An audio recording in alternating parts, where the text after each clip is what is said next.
ஆக்சுவலாக மோடு வந்து ரொம்ப இம்பார்ட்டன்ட். இது ரொம்ப ஈஸியானது கூட, அதனால் ரொம்ப தெளிவாக எக்ஸ்பிளைன் பண்ணுறது, நல்லா கவனிச்சுக்கோங்க.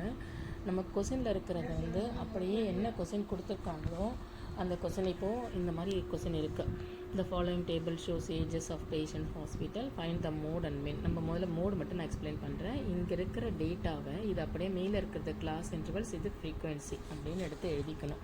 முதல்ல கிளாஸ் இன்டர்வல் ஃப்ரீக்வன்சி எழுதிட்டோம். இதில் எது மோடு கிளாஸ்னால் இந்த ஃப்ரீக்வன்சி அப்படியே செக் பண்ணி எது அதிகமான ஃப்ரீக்வன்சி அப்படின்னு பார்க்கணும். இது செக் பண்ணும்போது 23 தான் அதிகமான ஃப்ரீக்வன்சி, அதுதான் மோடல் கிளாஸ்.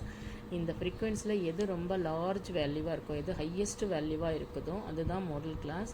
23 தான் மாடல் கிளாஸ்.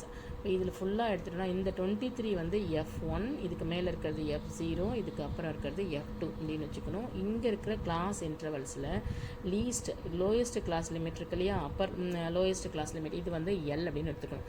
இப்போ ஃபார்முலா நம்ம பார்க்கலாம். இப்போ எல்லாத்தையும் எழுதிக்கலாம். இது L வந்து 35. இந்த டிஃபரன்ஸ் இருக்கு இல்லையா, இதுதான் வந்து H. இந்த கிளாஸ் இன்டர்வல்ஸ் டிஃபரன்ஸ் தான் H. 45ல் 35 போச்சுன்னா 10. இது F1, இது F0, இது F2. மோடுக்கான ஃபார்முலா என்னென்னா L plus F1 minus F0 whole divided by 2F1 minus F0 minus F2 into H. இது அப்படியே கொண்டு வந்து சப்ஸ்டியூட் பண்ணணும்.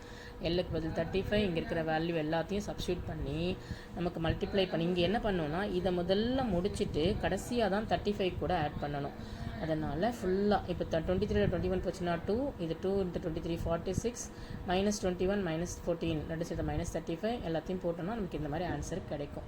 ஸோ இது வந்து ரொம்ப ஈஸியான கொஸ்டின். ஃபார்முலாவை நல்லா மனப்பாடம் பண்ணிக்கணும். எது என்னென்னு போட தெரியணும். கண்டிப்பாக முதல்ல மாடல் கிளாஸ் கண்டுபிடிக்கணும். இதுக்கப்புறம் ஃபார்முலாவை நல்லா ஞாபகம் வச்சுக்கிட்டு அப்படியே சப்ஸ்டியூட் பண்ணி ஸ்டெப் பை ஸ்டெப்பாக ஆன்சர் போடணும்.